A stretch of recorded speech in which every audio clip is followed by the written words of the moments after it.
Hello my dear friends, again welcome to our YouTube channel. दोस्तों, हम लोग UP PGT का जो प्रीवियस ईयर क्वेश्चन है वो कर रहे थे केमिस्ट्री का, जिसमें हम लोगों ने 45 क्वेश्चन कंप्लीट कर लिया था। आज बात करनी है क्वेश्चन नंबर 46 से आगे की। ठीक है, तो चलते हैं, शुरू करते हैं। उससे पहले आप लोग अगर वीडियो को पहली बार देख रहे हैं तो लाइक और कमेंट जरूर करिए, चैनल को सब्सक्राइब कर लीजिए ताकि आपको समय समय से वीडियो का नोटिफिकेशन मिलता रहे। चलिए देखिए, तो जो क्वेश्चन नंबर 46 है उसमें कहा है which of the following gases will have the highest rate of diffusion.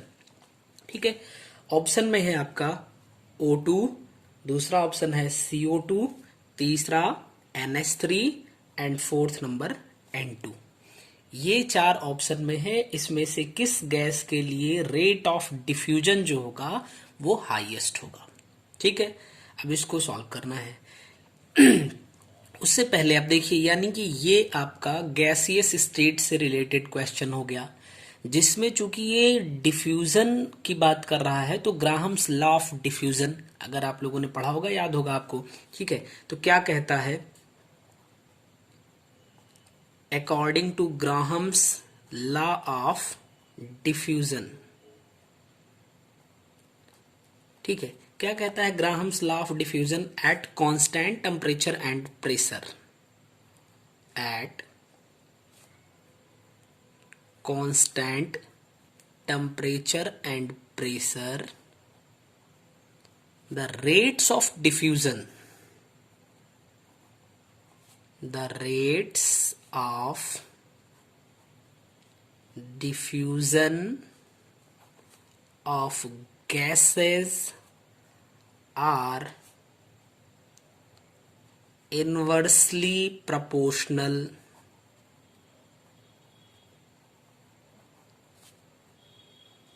to the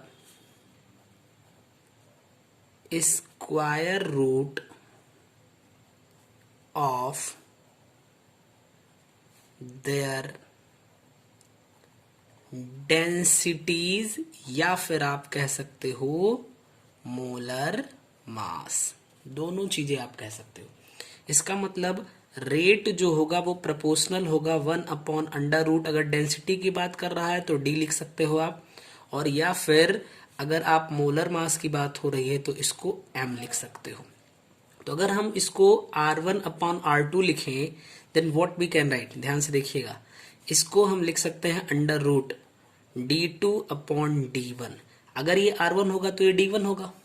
ठीक है, तो ये R1 है तो ये D1 है, ये R2 है तो ये D2 होगा। ठीक है, आप इसी को लिख सकते हो √M2/M1। ठीक है ना। वैसे तो ये ग्राहम्स लॉ ऑफ डिफ्यूजन है, इसकी बात हो गई, लेकिन इसको आप ध्यान से देखो, जो रेट ऑफ डिफ्यूजन है वो मोलर मास के, मॉलिक्यूल के मोलर मास के इनवर्सली प्रोपोर्शनल होता है। यानी कि ये जो ऑप्शन गिवन है जिसके लिए मोलर मास जो होगा वो मैक्सिमम होगा, उसके लिए रेट ऑफ डिफ्यूजन मिनिमम होगा, और जिसके लिए रेट ऑफ डिफ्यूजन अगर हमें मैक्सिमम करना है तो इसका मतलब मोलर मास की वैल्यू मिनिमम करनी पड़ेगी। अब इनके मोलर मास की अगर आप बात कर लो तो O का 16 यानी O2 है तो 32 हो जाएगा, CO2 का इसका 32 और इसका 12 यानी कि 44 हो जाएगा, NH3 का 14 और 3 17 हो जाएगा, N2 का 14 14 28 हो जाएगा। अब हमें बताना है R मैक्स किसके लिए होगा, रेट ऑफ डिफ्यूजन मैक्सिमम उसके लिए होगा for which the value of molar mass is minimum. So for NH3, यहां पे देख लो, NH3 के लिए जो होगा वो मैक्सिमम रेट ऑफ रिफ्यूजन होगा, सॉरी रेट ऑफ डिफ्यूजन होगा। ठीक है, तो आपको ग्राहम्स लॉ ऑफ डिफ्यूजन भी पता चल गया और इस पर ये बेस्ड क्वेश्चन था, ये भी आपको अच्छे से आ गया होगा। क्वेश्चन नंबर 47 पे मूव करते हैं। According to question number 47, which of the following is formed by acetylene when it treats with liquid bromine in absence of a solvent। अब आप देखो, एसिटिलीन यानी कि CH ट्रिपल बॉन्ड CH, ठीक है, अगर इसका ब्रोमीन से रिएक्शन करवाया जाए दूसरी बात है, इसके दो पॉसिबल रिएक्शन है तो दोनों आप देख लीजिए। ठीक, अगर यहां पे कर दिया जाए ब्रोमीन वाटर की बात कर दी जाए, देखिए एक है ये है तो इसका मतलब ब्रोमीन वाटर की बात हो रही है, और अगर ये वाला लिखा है इसका मतलब कि ये ब्रोमीन है, यहाँ पे सॉल्वेंट प्रेजेंट नहीं है या फिर वाटर नहीं प्रेजेंट है। सॉल्वेंट का मतलब हो सकता है वाटर की जगह पे कोई दूसरा हो जाता है, जैसे CCl4। ठीक है, तो अगर ये रिएक्शन होगा तो इसमें CH सिंगल बॉन्ड CH, यानी कि सारे के सारे पोजीशन पे Br आके इसको बैलेंस करेगा। तो यहाँ पे बैलेंस कर दो रिएक्शन को, और अगर ऐसा आ रहा है तो इसका मतलब सिर्फ यहाँ पे एक ही मॉलिक्यूल Br2 के आएंगे। ठीक है, तो अगर सॉल्वेंट प्रेजेंट है तो आपका बन जाएगा 1,2 डाई ब्रोमो एथिलीन, और अगर आपका सॉल्वेंट प्रेजेंट नहीं है तो क्या बनेगा 1,1,2,2 टेट्रा ब्रोमो इथेन, आप इसको बोल सकते हो। ठीक है, तो वैसे इसमें क्या गिवन है, ऑप्शन में है एसिटिलीन टेट्राब्रोमाइड, ऑप्शन बी है एसिटिलीन डाइब्रोमाइड मोनोब्रोमाइड, या रिएक्शन नहीं होगा, तो इसका सही जवाब हो जाएगा एसिटिलीन टेट्राब्रोमाइड। ठीक है, चलिए नेक्स्ट क्वेश्चन पे चलते हैं, question number 48। According to question number 48, crystal field splitting strength is maximum for which of the following ligands. अब यहाँ पे 4 लिगेंड्स गिवन है, F minus, OH minus, NH3 and Cn minus. तो देखिए ये आपका कोऑर्डिनेशन कंपाउंड का स्पेक्ट्रोकेमिकल सीरीज से बेस्ड क्वेश्चन है। ठीक है, यानी अगर आपको स्पेक्ट्रोकेमिकल सीरीज में कुछ इंपॉर्टेंट लिगेंड्स के का सीक्वेंस, अगर आपको उनकी जो स्ट्रेंथ का सीक्वेंस है वो आपको मालूम है, तो आप बहुत इजीली इसको 2 सेकंड में क्वेश्चन को सॉल्व करके आगे निकल सकते हैं। ठीक है, क्या होगा, स्पेक्ट्रो केमिकल सीरीज। तो जो इनकी स्ट्रेंथ का ऑर्डर है वो देखिए, I minus, Br minus, Cl minus and fluorine minus. तो ये तो बहुत इजीली आपको लर्न हो गया होगा, यानी कि बॉटम से टॉप को ऐसे इंक्रीजिंग ऑर्डर में फिट कर दीजिए। उसके बाद OH minus, again H2O, again NH3, again En, again Cn minus, again CO, और बहुत ढेर सारे हो सकते हैं, बट ये थोड़ा इंपॉर्टेंट है, इनको अगर आप याद रखेंगे तो अच्छा रहेगा। तो इनमें सबसे ज्यादा जो स्ट्रेंथ दिख रही है वो Cn माइनस की दिख रही है, यही आपका सही जवाब हो जाएगा। ठीक है, चलिए नेक्स्ट क्वेश्चन पे चलते हैं, क्वेश्चन नंबर 49। क्वेश्चन नंबर 49 क्या कह रहा है, ठीक है, in the following which molecule is IR inactive but Raman active. यानी कि आपको 4 ऑप्शन गिवन है, HCl and N2, SO2 and protein. बोल रहा है इनमें से कौन सा जो है वो IR इनएक्टिव है बट रमन एक्टिव है। ठीक है, अब आप समझिएगा होता क्या है, होमो एटॉमिक मॉलिक्यूल्स जो होते हैं इनके पास डायपोल मोमेंट नहीं होता है, means homo atomic molecules does not have dipole moment. ठीक है, तो इनके पास डायपोल मोमेंट नहीं होता है, इसके वजह से ये IR इनएक्टिव होते हैं। ये IR इनएक्टिव होते हैं बट रमन एक्टिव होते हैं। ठीक है, ये क्या हो जाएंगे, रमन एक्टिव हो जाएंगे। अब होमो एटॉमिक की बात हो रही है तो आप लिख सकते हो N2 लिख सकते हो, H2 लिख सकते हो, O2 लिख सकते हो, ऐसे ढेर सारे आप लिख सकते हो। ठीक है, तो आपका जवाब यहीं से मिल गया। मींस N2 जो मॉलिक्यूल है ये होमो एटॉमिक मॉलिक्यूल है, इसमें डाइपोल मोमेंट नहीं होगा, that's why it is IR inactive but Raman active.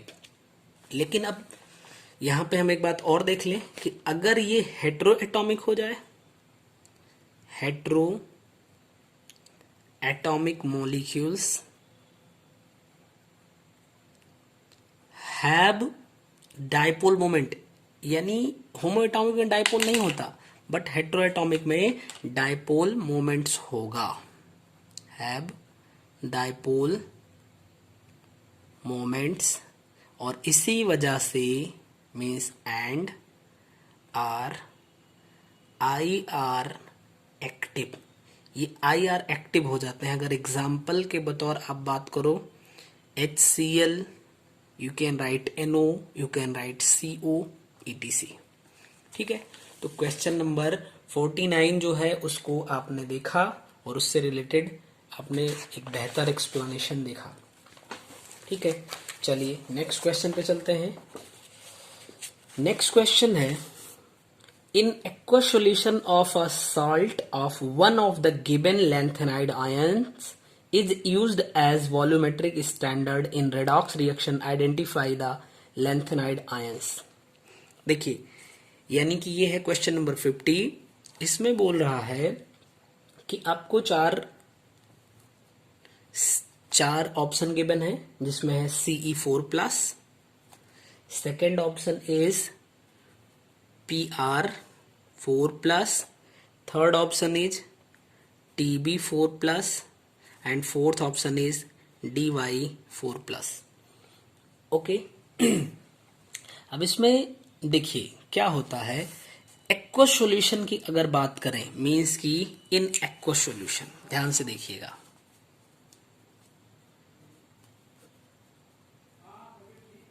In aqueous solution SM2+, EU2+ and YB2+, ये इलेक्ट्रॉन लॉस करते हैं। तो अगर इलेक्ट्रॉन लॉस करेंगे मीन्स ये ऑक्सीडाइज्ड होंगे। ठीक है, क्या हो जाएंगे? ऑक्सीडाइज्ड होंगे। और ये अगर ऑक्सीडाइज्ड हो रहे हैं मीन्स किसी का रिडक्शन करेंगे, तो इनको आप कह सकते हैं reducing agent. Okay, second point देखिए, Ce4+, PR4+, TB4+, ये इलेक्ट्रॉन क्या करेंगे? इसने इलेक्ट्रॉन लॉस किया था तो ये इलेक्ट्रॉन गेन करेंगे, और अगर इलेक्ट्रॉन गेन कर रहे हैं तो ये रिड्यूस्ड होंगे, मीन्स कि ये दूसरे का ऑक्सीडेशन करेंगे, तो हम कह सकते हैं ऑक्सीडाइजिंग एजेंट। इनको ऑक्सीडाइजिंग एजेंट बोल सकते हैं। ठीक, कोई दिक्कत नहीं। अब जो हायर ऑक्सीडेशन स्टेट होगी, हायर ऑक्सीडेशन स्टेट, वो क्या हो जाएगी? +4 होगी। हायर ऑक्सीडेशन स्टेट +4 होगी, और वो किसकी किसकी हो जाएगी? PR की, ND की, TB और DY। But this is only possible with oxides, means oxides present होंगे तभी इनका ये +4 ऑक्सीडेशन स्टेट पॉसिबल है, अदरवाइज नहीं। तो मीन्स आप देखो, PR यहाँ पे प्रेजेंट है, TB यहाँ पे प्रेजेंट है, DY यहाँ पे प्रेजेंट है, लेकिन इनके साथ केस क्या है कि ऑक्साइड में ही ये +4 ऑक्सीडेशन स्टेट शो करेंगे। ठीक है, तो ये तीनों, बट नॉर्मल सिचुएशन में CE कर सकता है, इसलिए यही हमारा सही आंसर हो जाएगा। ठीक, चलिए नेक्स्ट क्वेश्चन पे चलते हैं। नेक्स्ट क्वेश्चन होगा आपका 51। कंपाउंड A C5H8O2 is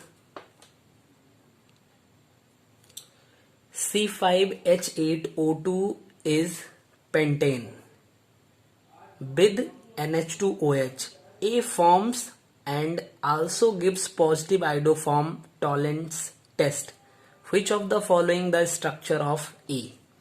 तो आप समझिएगा, मीन्स ये कहना चाह रहा है कि C5O8 H8O2 ये रिड्यूस्ड होता है कहाँ पे? 5 कार्बन है, मीन्स कि ये पेंटेन में इसका रिडक्शन हो जाता है। ठीक, अब अगली कंडीशन सुनिए। अगली कंडीशन है ये कि अगर ये कंपाउंड NH2OH से रिएक्शन करेगा तो फिर ऑक्सिम का फॉर्मेशन करेगा।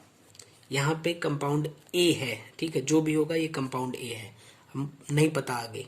दूसरी बात कह रहा है कि अगर ये आइडोफॉर्म टेस्ट है वो पॉजिटिव देता है और टॉलेंट टेस्ट पॉजिटिव देता है, तो ए को बताना है।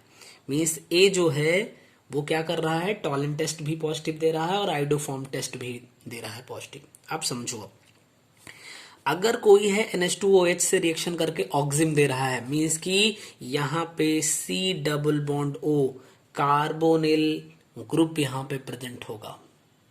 एक बात, ठीक है। दूसरी बात देखिए, आपने आइडोफॉर्म टेस्ट देखा है। आइडोफॉर्म टेस्ट में क्या होता है, आइडोफॉर्म टेस्ट चाहे एल्डिहाइड हो चाहे कीटोन, दोनों पॉजिटिव देते हैं।